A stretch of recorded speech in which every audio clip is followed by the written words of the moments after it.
Good afternoon, everybody. We are so glad that you're here with us tonight, and we're going to get right into the program here in a minute. But before we do so, I just want to remember that we got to take a moment to give love to our interpretation team. Tonight, Matthew's going to be holding it down for us. So I want y'all to show some love, some reaction, some love in the chat to Matthew for holding down our interpretation team today. This is so much more than checking a demographic box for us. This is about making sure all of us have access to learn from and with one another and build the kind of power that we deserve in our communities. Thank you for making this more possible, Matthew. And shout out to On Point and all the tech team and the design crew and every single person and organization that had something to do with making this call happen today. And for all of you folks for getting on the call. I want to introduce myself and welcome you all to this mass call, which we know was not on the books, but we created to process the late breaking events from the presidential election. Like our last call, this one was not planned, but the events of the past week have been so massive that we decided to host another one to make sense of it all together. We're so glad that you could join. If you're watching on the Zoom, I want you to use the chat to say hello, say where you're calling in from. If you represent an organization or a community group, you can shout out your team. Also, shout out to our folks that are watching on Twitter and YouTube and Instagram and all the things. Y'all feel free to talk to one another in the chat and introduce yourselves as well in the comment section.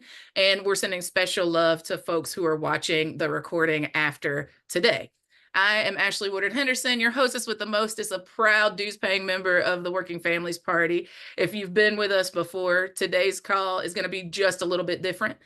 We normally kick things off with a grounding, but today we have a very incredibly special guest that was eager to welcome you and thank you for all the work that you've already done this year across the country. So we're going to start with our special guest, who some of you have gotten hip to. After that, we'll move into our grounding and our regularly scheduled program.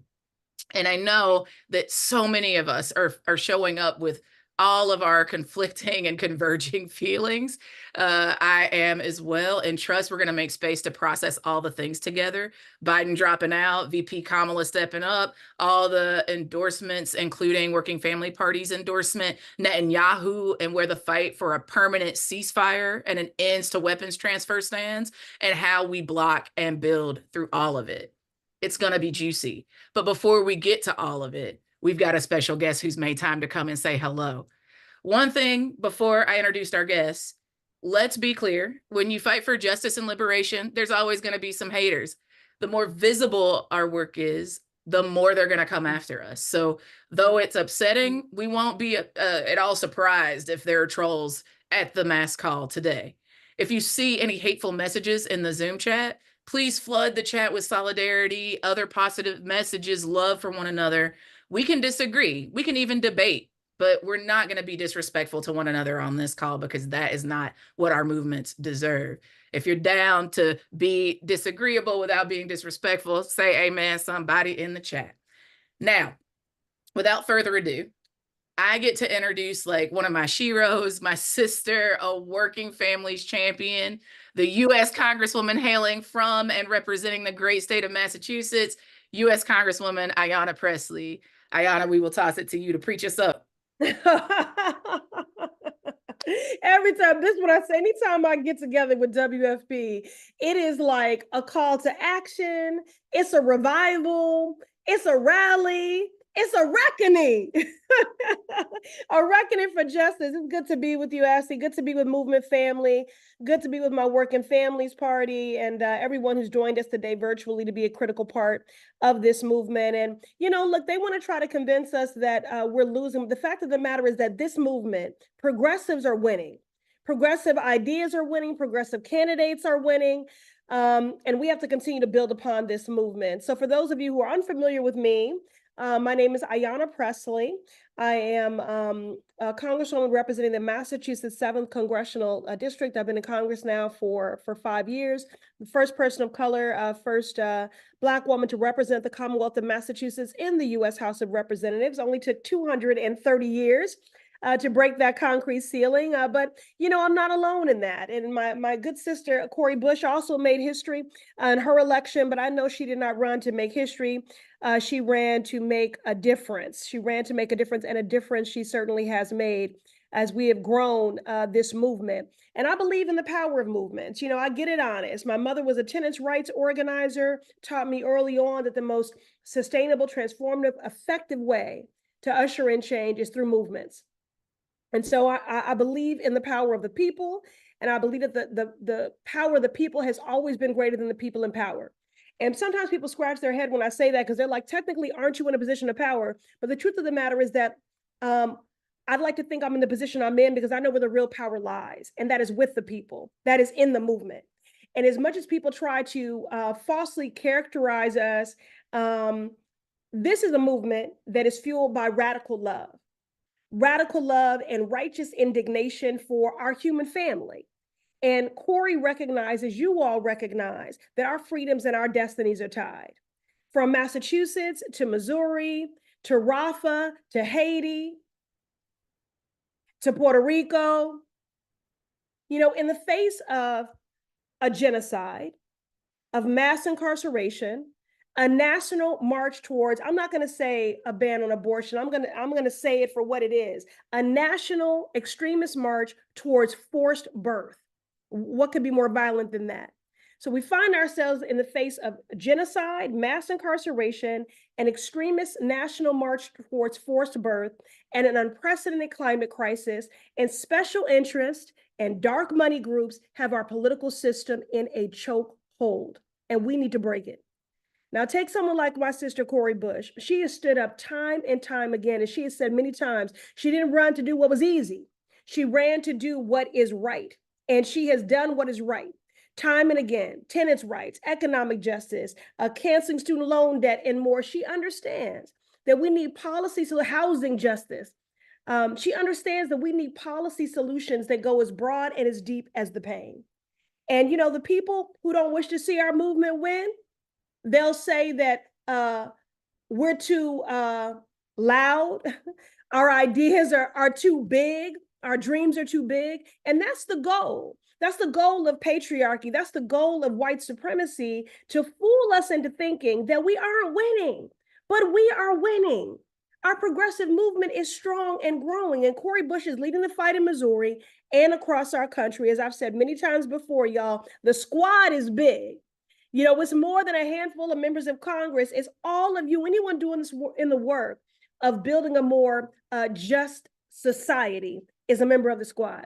Now, here's the thing. Cori's a truth teller. She's spoken truth to power.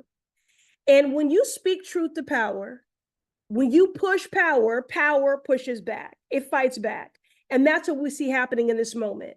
So Cori's in this position because of her leadership. Her leadership has made her vulnerable this year. And so just know that when you support Cori, what you are affirming is the dignity and worth of every person who's been harmed by policy violence. You're sending a message that corporate interests should never win over working people, that abortion is healthcare, that a college education should move us forward, not set us back, that all of our children deserve a future, and that Black men deserve to grow old. So I'm asking you all to have Cori's back the way she has had all of ours. Do everything you can to return my sister to Congress. Her voice is sorely needed in Missouri and this country. I believe the people closest to the pain should be the closest to the power, driving and informing the policymaking. This Black woman has been closest to the pain. She has been closest to the pain, and she has brought the confluence of her lived and professional experiences as a nurse, as an activist, as an architect at the Ferguson uprising to bring about change.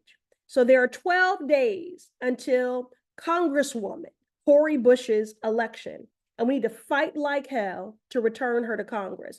Every one of you is needed in this fight because we're facing forces that are accountable not to the people, but to big right-wing donors instead of all of you. And there are only 102 days to the general election where we need to defeat Donald Trump and ensure that their dark vision laid out in Project 2025 never becomes a reality. So we've got 12 days. I believe in the power of the people. I believe in the power of this movement.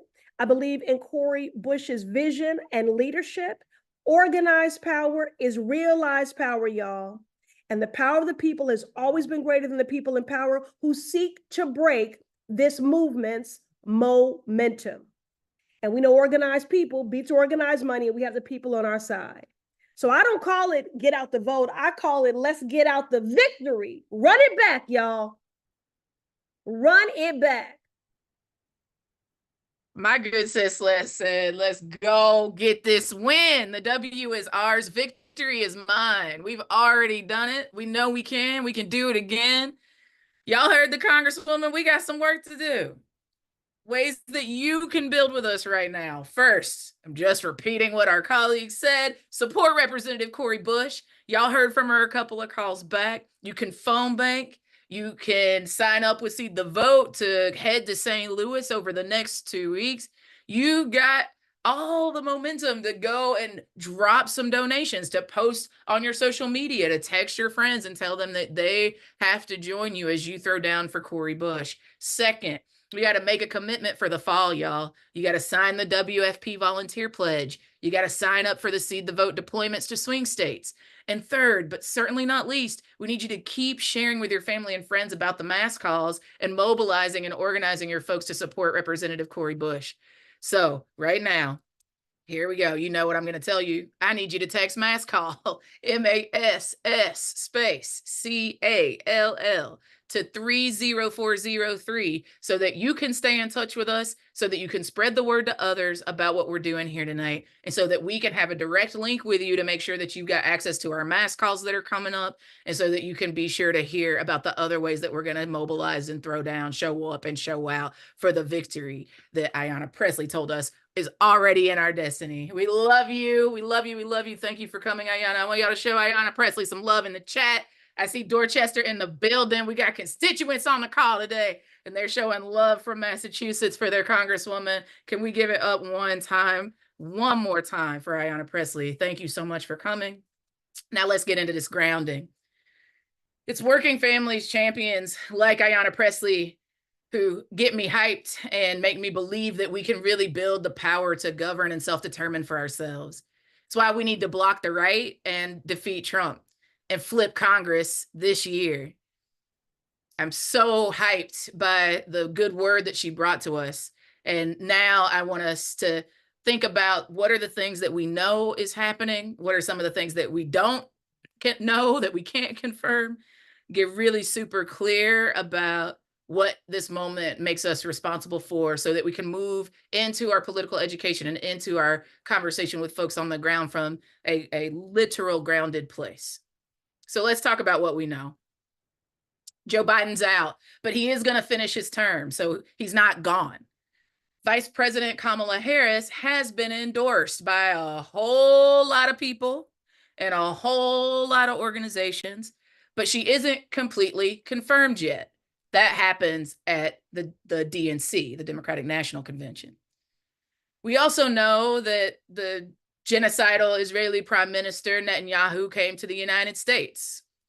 We also know that our people raised hell because of it. And we also know that WFP endorsed candidate Kamala, and we know folks have a variety of feelings about that. We'll talk about that today. And there is a lot we don't know. Let's shift to that. We don't know what platform presidential candidate Kamala Harris is going to run on. We don't know who the vice president will be on the new ticket. And in some ways, we don't know what kinds of interventions we can expect around racism and misogyny. We don't exactly know all the details because we don't have a crystal ball about how it'll show up in the coming months and over the next few years and impact the campaign or impact our campaigns and the folks in our communities. We know folks are showing up with lots of feelings today. I'm sitting with lots of feelings today. The support for Vice President Harris came fast and it came thick. There were endorsements. Groups of state Democratic delegates pledged their support to her. She broke fundraising records, and lots of our people went from despairing about the future to a sense of some genuine optimism and excitement over the prospect of the first Black and South Asian woman as president. Also, The story of the ongoing war in Gaza and the US's complicity in it continued to break our hearts as our movement fam protested Netanyahu's presence, denounced his war crimes, and gave a speech to the US Congress. Though Vice President Harris, presidential candidate Harris, refused to be seated behind him as he addressed Congress and chose to attend a previously scheduled event in Indianapolis, shout out to the Zetas, many of us were disappointed that she agreed with a private meeting with Netanyahu. We also know that much of VP Harris's support could be read or felt like it comes with little to no accounting for her record or our movement's demands, or like folks are erasing the decades of work that some of us on this very call have done to push both Biden and Harris in their former roles, in their current roles, and what we're committed to do to push VP Harris as she attempts, and if she's successful at, becoming the next president of the United States. So the roller coaster we've been on continues to be a roller coaster. That's what we know. Let's take a breath. In through your nose, out through your mouth. Let's keep breathing and get grounded and remember the dialectics, the multiple things that are true at the same time, that things might, in fact, feel exciting in the presidential race right now for many of our people. And some people are excited to support her candidacy, while others who have been fighting for justice and liberation for years have and will continue to push her agenda in the direction of our people's demands.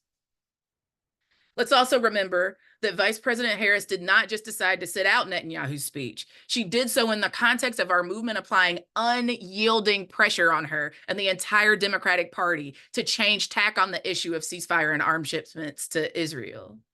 While it's debatable whether or not she's more movable than President Biden has proven to be thus far, continuing to build and sustain the power to move her remains our responsibility. We will appreciate our people's excitement and ride the momentum of their interest to tactically participate in this electoral process, and we will continue to push VP Harris on arms embargo and other demands like affordable housing, climate justice, reproductive justice, healthcare for all, immigrant justice.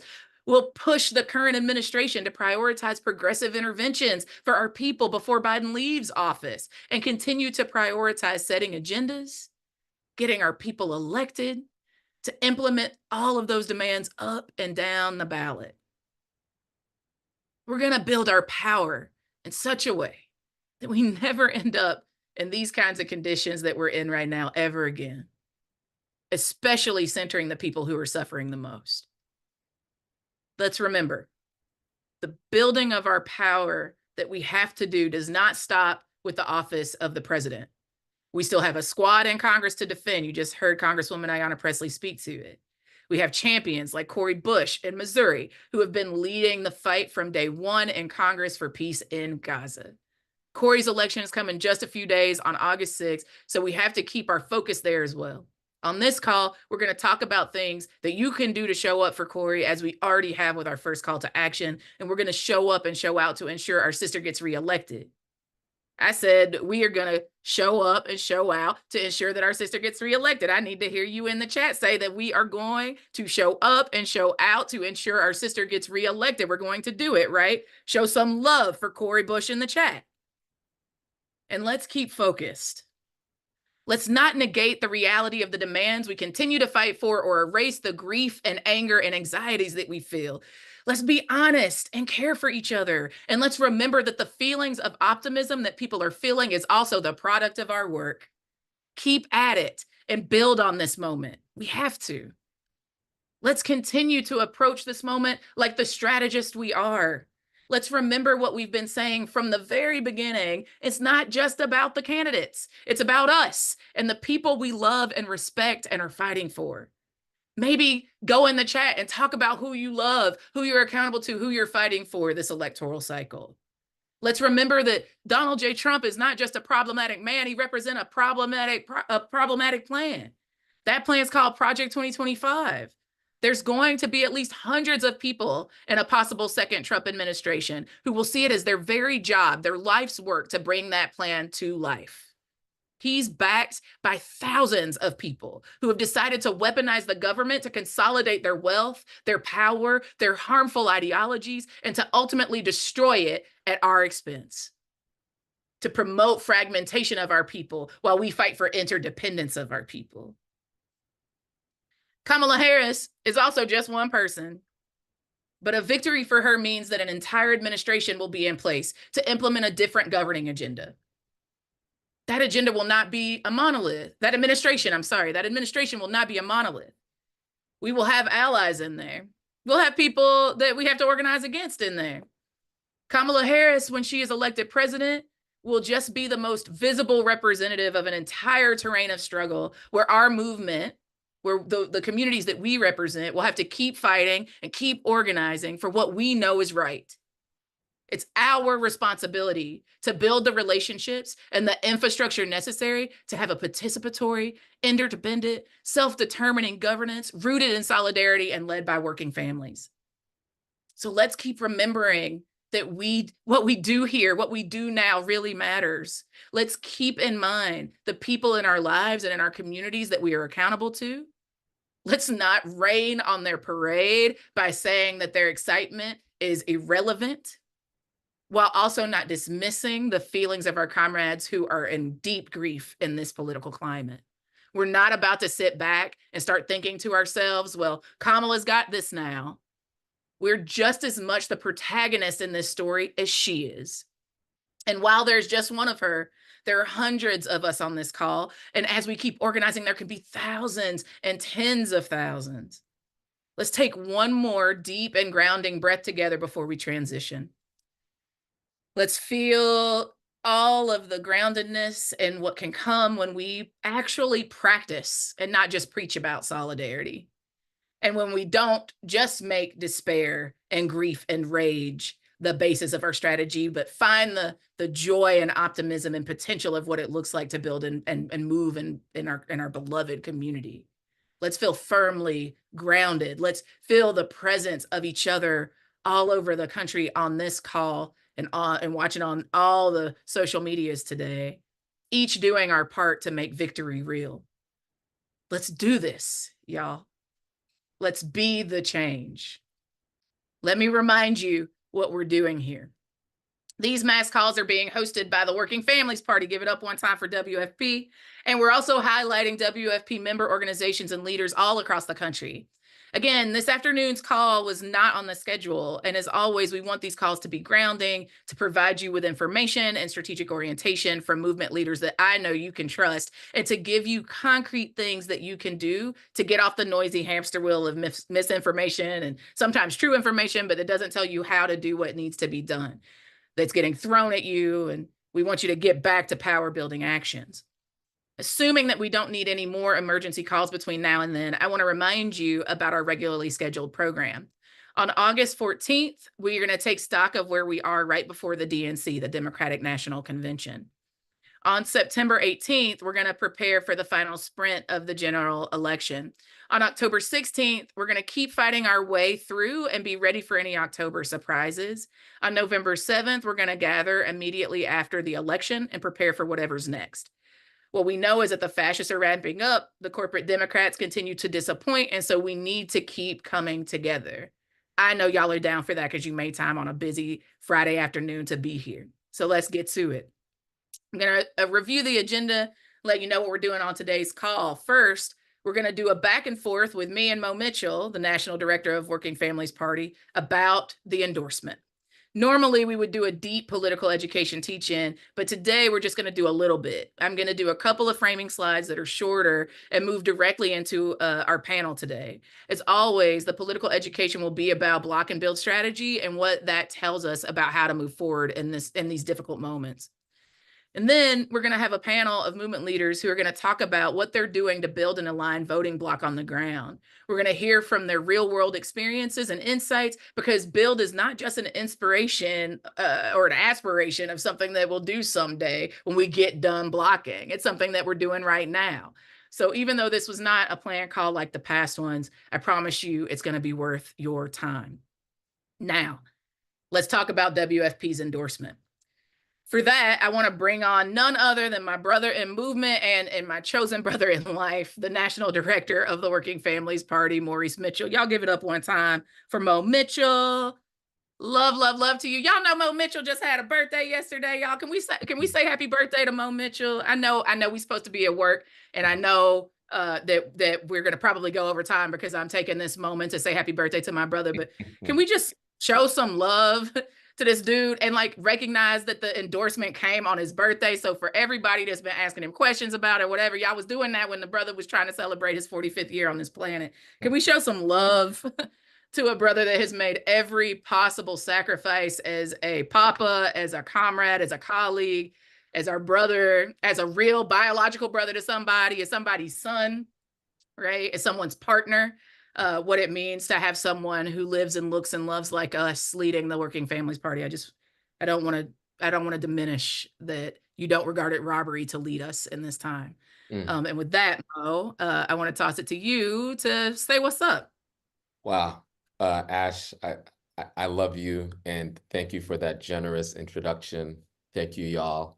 Hey, everybody. It's great to be with you all as we close out what has been a historic week, what has been a truly historic week. You know, what a difference a day makes, what a difference a week makes. And Ash, you can ground me any day, anytime. Thank you for that grounding. Thank you for all the work that you do. You know, I often say that you minister to us. And you truly, you are one of my spiritual North Stars. You are one of my ministers, and thank you for ministering to us. It's my pleasure to talk with you all and go deep about WFP's endorsement. And let me start off by talking to you a little bit about how we see endorsements at the Working Families Party. Because if we're going to build a party, we have to get good at talking about how we do this and taking this type of action collectively. And for a party, an endorsement simply isn't just communication, right? But it is important for us to think about what it does communicate. And it simply communicates how we think people should vote, right? It simply communicates how we think people should vote. That's why we endorse as a party. It is the job of a party to communicate who to vote for, and we take that seriously. It is one of the roles that we uniquely play as a party. In moments like this, to communicate to our bases and to working people who we think that folks should vote for, especially when we're up against fascism. Endorsements are not a love letter, they're a chess move. An endorsement in a technical manner determines who will show up at the top of the WFP ballot line in fusion states. So it's also something very technical for us. Do folks remember the fusion teaching from last week? In states where the Democratic Party line is next to the Republican ballot line, and there also is the WFP line, it determines if the WFP ballot line has Kamala Harris's name, for example, another candidate that might spoil the race, or a blank spot, which might cause many strategic voters to abandon the WFP line and cast their vote for a candidate like VP Harris on the Democratic Party line. If we don't have enough votes on our ballot line, we can lose our ballot line. Further, an endorsement signals to WP chapters all across the country, now you can start a program and officially ask voters, will you support the candidate? We have diversity in discussion, but unity in action. So no electoral programs run advocating for a candidate until we have made a collective decision using an endorsement process collectively. In this very Zoom, for months, we have articulated that it is our essential task to block the right and build our power throughout this electoral season. Now, we're putting that into action with an enthusiastic, full-throated, and 95% unambiguous decision to endorse Kamala Harris over Donald Trump. We are proud to be part of a united front that will defeat Trump. Period, and stop. Now, I don't just think that we can defeat MAGA at the polls. I know we can, but we got to put in the work. All polls say that this will be a tight race. What we do matters. The number of people who will decide who will be president of the United States can fit in a football field. That's how close the margins will be. So we don't have to do it all, but we have to do our part in making sure that those folks show up. It is our responsibility for the people who trust us that we communicate directly what time it is, what position they have in being part of this broad united front. So who's ready to put their shoulder into defeating MAGA? I know I am. If you're ready, drop it in the chat. Say, I am ready. Let us know. I need to see you all are ready to do your duty in the 100+ days that we have in order to join in the united front against fascism electorally. Yeah, I'm seeing a whole bunch of folks say that they're ready and let's go and amens and thumbs ups. I see you. I too have been and remain ready. I'm hearing you say that, you know, an endorsement is not a love letter, it's a chess move.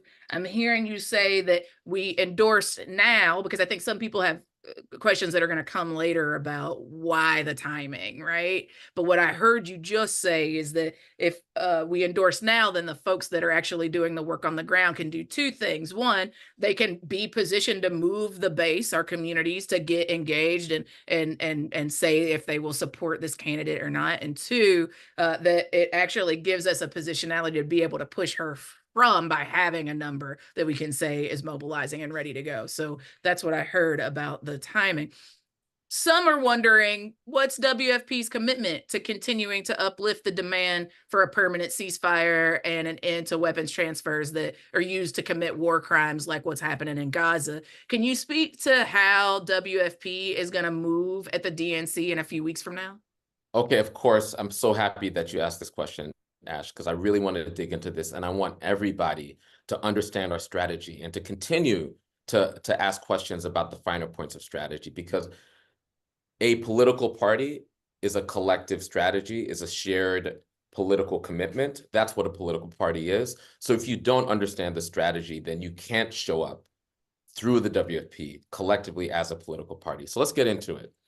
As the crisis in Gaza escalated, WFP worked with electeds to craft the ceasefire demand. And we've done phone banks and continue to amplify it. And many of you have participated in those phone banks. We're a part of tracking which electeds have and have not committed publicly. And so many of you have used our tracker.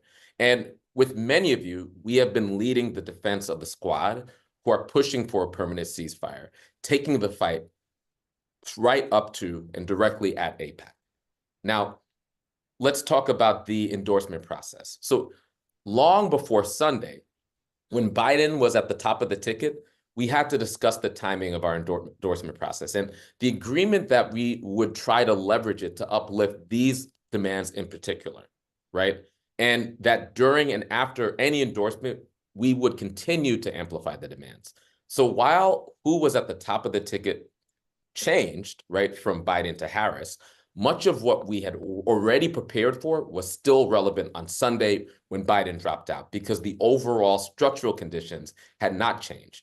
Now, we have worked hard to be transparent and in choreography around our endorsement process with frontline movement forces.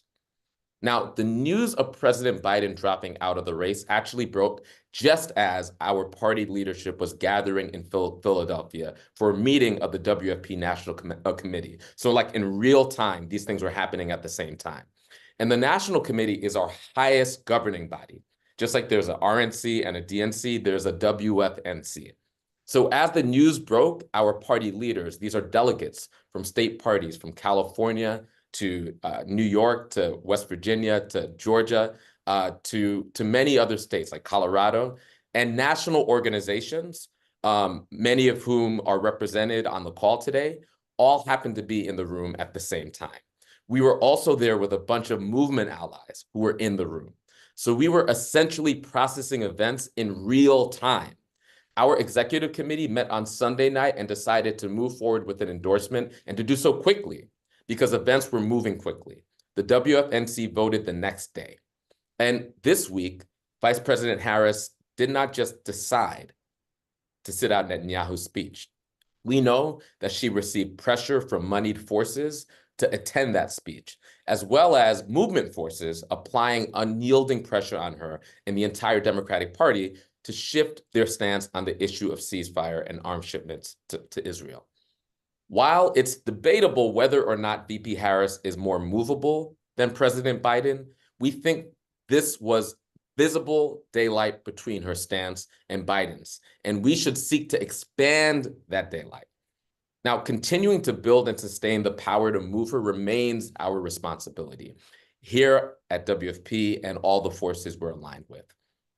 We know the forces of AIPAC that have spent millions against pro-ceasefire candidates. They're hard at work. They're going hard. And we don't maintain and build power. If we don't do that consistently, things can shift directionally and swiftly, which is why we have to keep our eyes on the prize in terms of November's election while focusing on the work that we have to do to push back against AIPAC forces. You can be rest assured that the WFP's endorsement does not mean we will go quiet on this issue. We will not. Now, on the DNC, in terms of the DNC, we plan to talk more in depth about our orientation towards the DNC on the August 13th call, so stay tuned for more. But for now, this is a short briefing. Our allies at the Uncommitted National Movement have 30 delegates, and they won those through the primaries. And it's not enough to decide a nomination, but it is enough. It is enough to repeat and carry an anti-war narrative strategy that helps keep up the pressure. In addition to those 30 delegates, any delegate, regardless of who they pledge their votes on, can join their organizing and become a ceasefire delegate and choose to amplify the message of the movement and the message of Uncommitted. Uncommitted, with support from many organizations, including WFP, is recruiting more delegates to amplify the message. In addition to delegates, many organizations, including WFP, are prepared to amplify that narrative. I plan to be at the DNC myself. We think it is fundamentally good that this story, this narrative, these voices come from those who have already endorsed Kamala Harris, so she understands that this issue is important to unifying her coalition. And that the narrative also comes from those who have not yet, but could endorse her, so she understands there is something to gain. I know it has been infuriating to watch the masses protest globally and not have the power to stop the continued war of aggression against the Palestinian people and the war of retribution against the Palestinian people. The mass killing taking place daily in Gaza with US funds and bombs is horrific, it's immoral, and it must end. However, we must keep pressing, and the WFP is committed to continuing to build, to organize, and to move in solidarity. So I have a call to action for everybody who's listening. If you're interested in supporting the Uncommitted National Movement's DNC strategy, please check out notanotherbomb.com. That is the website. You could also sign the petition and I think we're going to put it in the chat. So put the link in the chat and join the next Not Another Bomb action call this Wednesday at 6 Eastern. So go onto the website, notanotherbomb.com, sign the petition, and join the next call this Wednesday at 6 Eastern. And so I just want to impress on everybody, we can do both. We can focus on the electoral North Star, join with this big tent of folks who are rising up to defeat MAGA, and we could hold accountable folks who are currently occupying the White House and hold accountable our preferred candidate on the top of the ticket on all the issues where there's distance between us and them. We can and must do both. We will and must do both. Thank you. Yeah, and quite frankly, movement will hold this party to it. So I'm hearing a couple of things from our comrade. I'm hearing we've got to check out www.notanotherbomb.com, that we've got to sign the petition, ucmvmt.us/petition, PETITION, that we've got to join the next Not Another Bomb action call, which are on Wednesdays at 6 p.m. Eastern. That you can get that link that we're about to drop in the chat, which is also at uncmvmt.us/action call, one word.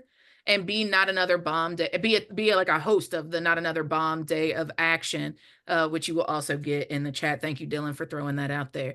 I see that you all have more questions in the chat that you're like, yeah, but like then she didn't go to the Netanyahu thing, but then she turned around and talked shit about the protesters. True, and it's our responsibility to do something about that, comrades. Getting Working Families Party's members all over the country ready to activate, to move, to put more pressure on her while also blocking the right wing up and down the ballot and beyond it is our responsibility in this moment. Thank you, Mo, for being a leader that reminds us that we have to walk and chew gum at the same time. Y'all give it up one more time for Mo for making time on his, like the day after his birthday, to answer some of these questions. We know. Bless you, and thank you all. And let's struggle together. Let's build this movement together. Let's block and build together. Thank you, Ash. Thank you, Mo. Love to you, comrade. Happy birthday. We know there are more questions, and certainly some of us still have conflicting feelings, myself included. But for the sake of time, we're going to start to move. This will not be the last of our conversations. This will not be the last opportunity for us to practice unity, struggle, unity. And again, I encourage you all to continue to make sure the WFP knows what your questions are so we can actually be in struggle about it. The best way to be about the change is to be a member of the Working Families Party as well. So come on and get in, and let's push this party to make it everything we need it to be. And thank you for all of the staff and members and the National Committee for all of the principled struggle that I know that you all are having. Let's get back to this call of action. We need you to text mass call to 30403 if you haven't already, so that we can hook you up. Make sure you keep getting access to these links, like the links that we just dropped in the chat. We want to make sure that you get it in a centralized location, both in your text messages and your emails. So text mass call, 2 words, mass call to 30403. Make sure that you're sending that out to your friends and your family members and your comrades, your colleagues, so that we can get more people coming onto this call. Let's get into this political education, and then we're going to shift to our esteemed panel. So we've only got a little bit of time, so we're going to do a really truncated political education session today. But because so much of what we're talking about can be understood through the lens of our block and build strategy, we want to spend at least a few moments on this before we hear from the panel. So let's take a look at the slide that we've been using over the last couple of calls. We're going to look at this slide again. We come back to this slide every time because it's so important to have a clear and shared understanding of the political context that we're in. I want to focus on point number 4 on this slide because it helps us think about the conversation that I just had with Maurice. The 2-party system that we are currently working in limits our room to maneuver. Even if it didn't, most of us don't like it anyway, right? We talked about this on the last call. WFP is fighting to change the rules of this electoral system that decreases our choices and lowers our ambition, but we're not there yet. We have power to build. So we're in a situation where we have to make chess moves as we get closer to November. And as we make those chess moves, we have to keep in mind the point you see in the orange box here, that the long-term goal of our work is to build electoral majorities, that's what the Working Families Party is going to do. So thinking about how we build those electoral majorities is what we want to talk about next. As we discussed earlier, blocking and building needs to happen at the same time. It's not something that we can do one and then we'll switch to the other. It's not like one day we'll spend all our time building or blocking, and then one day we'll just be done with that and we can say to ourselves, well, I guess it's time to start building, right? Y'all, we have to be able to move and chew that gum at the same time. So I'm going to switch to this next slide, and I want you to tell me who this is. If you know who this is, I want you to drop it in the chat. Anybody know who this beautiful human is? Anybody know who this is? I'll wait. Does anybody know who this is? I mean, hint, their name is on the slide. Yes, Julia, it is Stuart. It's Stuart Hall. So Stuart Hall was born in Jamaica and lived in the United Kingdom in the UK. He was a Marxist cultural and political theorist. He was incredibly influential, not just in England, but around the world. And back in the day, he helped a bunch of Marxists who only wanted to talk about class understand the role that people's racial identities played in their experience of class. His writings help people understand how folks develop their political identities. And because we're going to be talking about housing with our panelists in a little bit, he also wrote about the way that the right wing in England was using housing policy to break down the solidarity of the working class and to get working people to vote for Margaret Thatcher. So this quote speaks to the way in which politics helps shape identity and build new majorities. Maybe this is easier to understand through the lens of our opposition because this is the game they've been playing well, right? Before 2016, there was no such thing as like a MAGA Republican. Now they're the dominant faction inside of the Republican Party. The MAGA movement has used a combination of elections, organizing, and narrative to create a new block of voters. And let's not be confused, they got a big old money plan behind that too. And that's why they're so hard to stop. And it'll take a united front effort of all of us and all of our identities and all of our ideologies and all of the multi-tactical strategies that we'll have to implement to beat them. But longer term, we need to build our own block of voters. It needs to be made up of working class people of all races. The thing you see on this slide should be obvious to most of all of us. The working class is big and it is not monolithic. It is diverse. Of course, if you turn on the TV news, they may try to sell you an image and a story of who the working class person is, but we know better than to buy into that. This slide represents the results of a major research project that the WFP has been leading since last year. We polled over 5,000 people, y'all, and using an entirely new way of determining someone's class background, which is something that mainstream pollsters still don't know how to do, we were able to identify 7 different ideological distinct groups within the broader working class based on how they responded to values-based questions. And here's a spoiler alert. There is a left working class.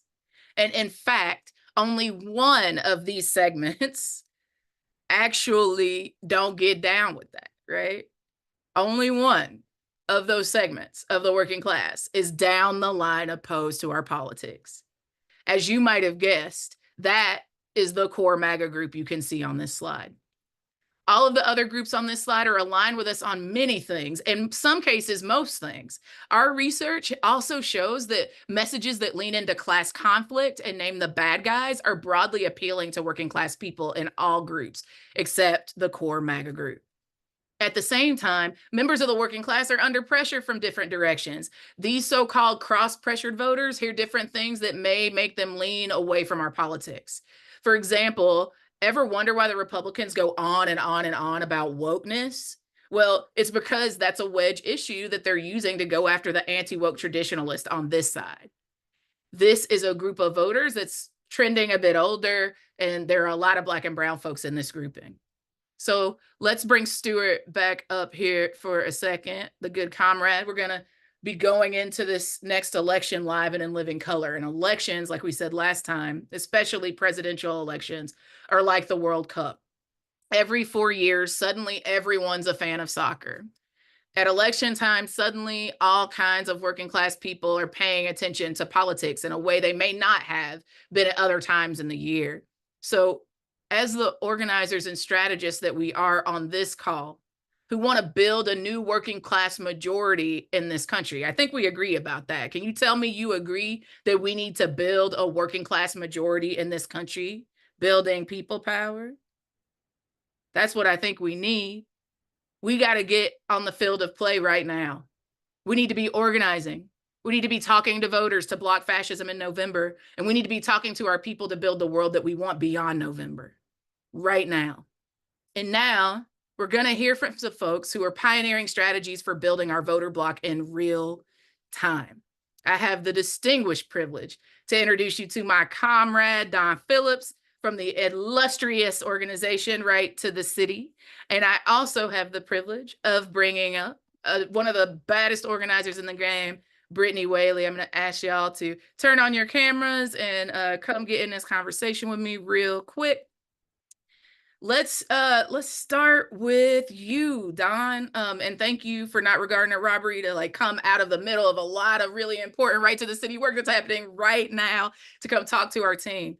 Don, I want you to tell me what opportunities to build the block of aligned voters that you're seeing right now, especially with some of the really exciting like joint housing research that Right to the City has been pulling together. Thanks, Ash. Hey, everyone. So grateful, honored, and excited to be on the call with you all today. I'm Dawn Phillips, and I'm the Executive Director of the Right to the City Action. We're a network of housing, racial, economic justice organizations working to win homes for all nationally. And, you know, the short of it is that I'm here to affirm what every single person on the call already knows, is that we have been living within and under a protracted and worsening housing crisis as a result of over 5 decades of neoliberal policies. So working people in the United States, and this is not news to any of us, you know, we've been struggling to pay our rent and mortgages. There has been a lack of political will to regulate corporate landlords, developers, and financial institutions. This crisis is compounding because in recent years, corporate landlords have used the pandemic, the housing crisis that we all saw devastate Black and Brown communities in the 2000s, the foreclosure crisis. These folks have really been driving an agenda that has essentially put more and more of our people out of homes and onto the streets. And we're clear that this extractive housing system cannot last, and that most importantly, we won't allow it to, right? So folks have likely heard that President Biden has announced his interest in seeing a rent cap, a national rent cap. Now, this is an example of what is essentially a minimum, though, you know, really historic, but still minimum and minimal first step to what it's going to take to address the housing crisis. Now, why did he do this? And why are we talking about housing on this call? Because we are the kind of multiracial working class. So what I was trying to say is the renters and homeowners are part of the multiracial working class that is needed to be in the lead and the leadership of the forces to defeat MAGA, right? So we are a part of this united front. A third of the households in the United States are renters. Half of them are rent burdened.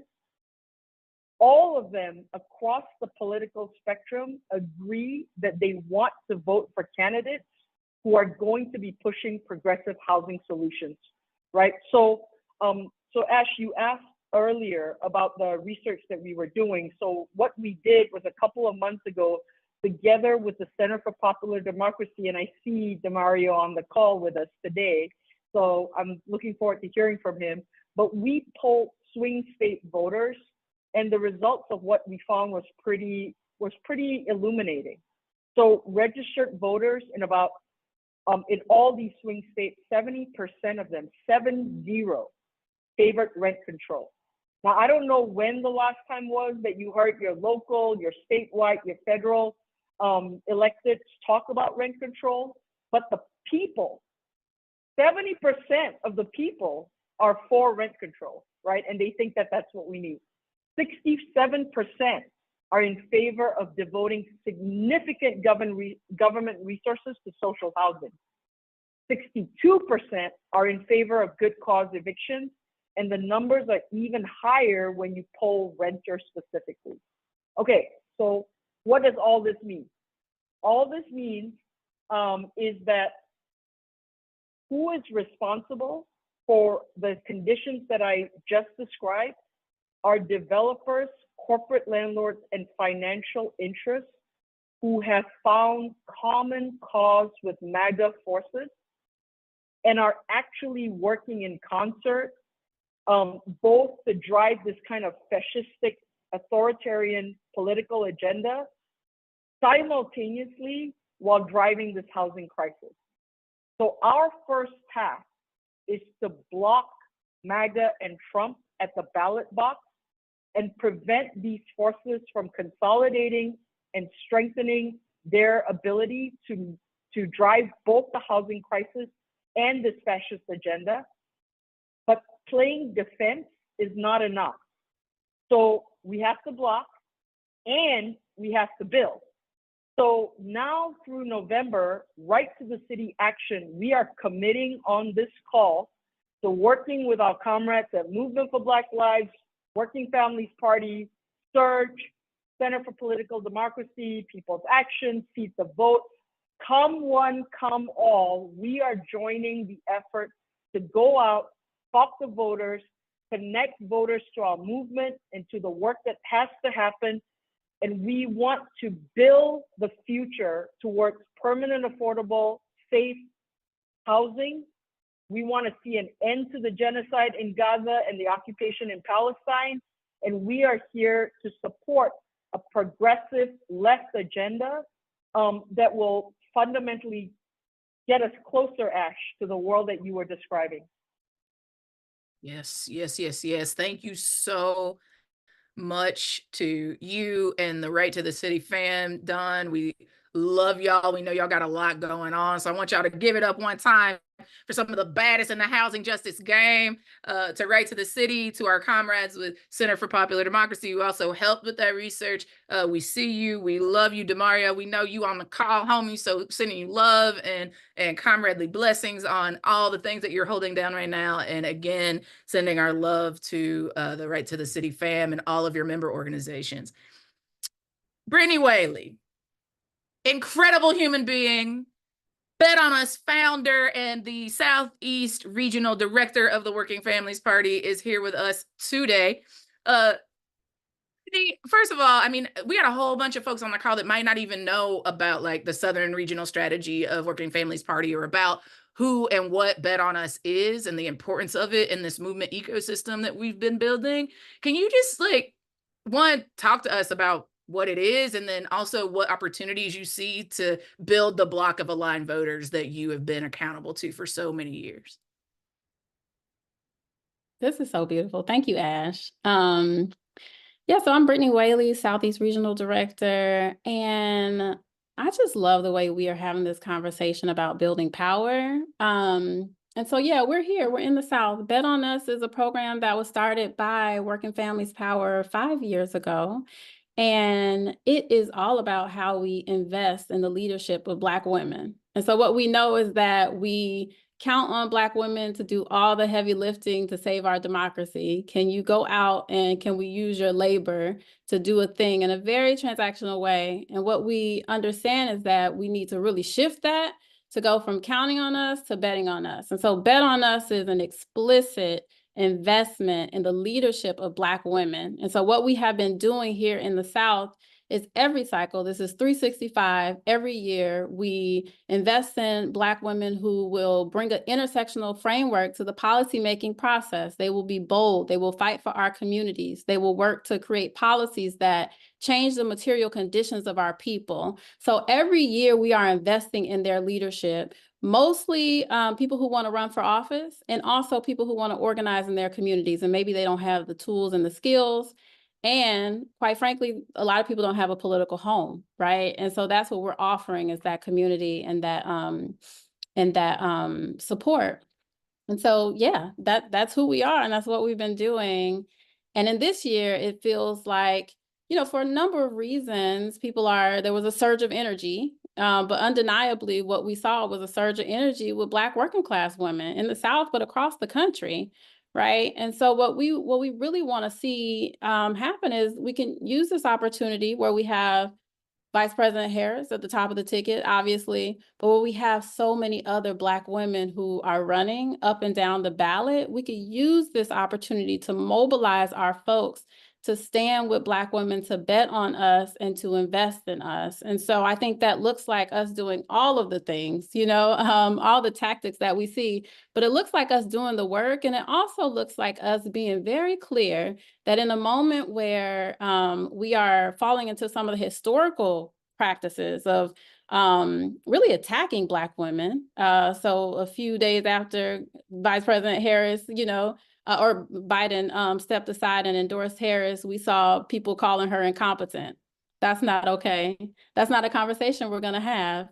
right? But it happens to our Black women who run at the top of the ticket, obviously, but all the way down to the bottom. And so part of it is doing the work. That's a big part of it. Mobilizing our folks, getting out and creating a space at Working Families Party for folks to do that. And the other part is also shutting that down. So anytime you see people who, or hear people who are using dog whistles or are, undermining the leadership of Black women, which happens all too often, no matter what identities you hold, if you have privilege, even better, right? Make sure that you use that privilege to tell people and talk to people about what we are doing and what we are building, and shut it down. I want y'all to give it up one time for two of the baddest organizers in the game. Can we give it up for Brittany Whaley and Don Phillips? Y'all, thank you so much for coming and for sharing your brilliance and sharing your work. Again, shout out to Right to the City and the CPD fam who have made this research possible and are sharing it out and giving us concrete marching orders about how we can throw down in support of affordable housing for all.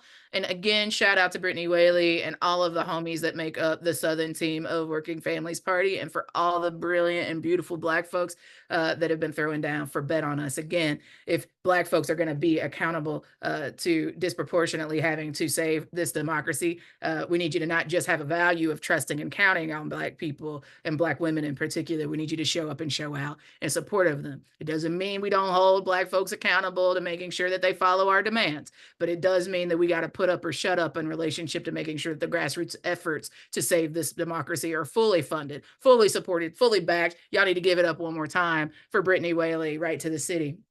Thank you, thank you, thank you for being here. Now, y'all, we know it's a little past the hour. We started a little later, and so we're going to wrap this call up shortly. But before we do that, we have to remind ourselves what we have to do right now. We have to support Representative Cori Bush in the next few days. There's going to be a WFP phone bank. They're showing up for Racial Justice Crew as phone banking. See, the vote is deploying people to St. Louis. So we need you to throw down like lives depend on it, because they do. And not just folks in Missouri who Cori Bush represents, Representative Cori Bush represents, but also all of us. Cori is fighting for federal policies that are going to positively impact communities, not just in Missouri, but across this country and globally. So we need to show up and show out for her like lives, like our lives depend on it. You can phone bank, you can get in a car, on a plane, on a train, get to St. Louis and throw down boots on the ground. The second commitment you can make is a commitment towards the fall, right? We need to sign the WFP voter pledge. We need to sign up for Seed the Vote deployments to swing states that are going to be working post-August, right? We got to do it. And even more, we've got to build the people power through the power of numbers, right? Sheer mass. To be able to have the kind of folks that are going to be able to share power, share our movement, intersecting tactics and strategies to put pressure up and down the ballot to win the things that our communities deserve.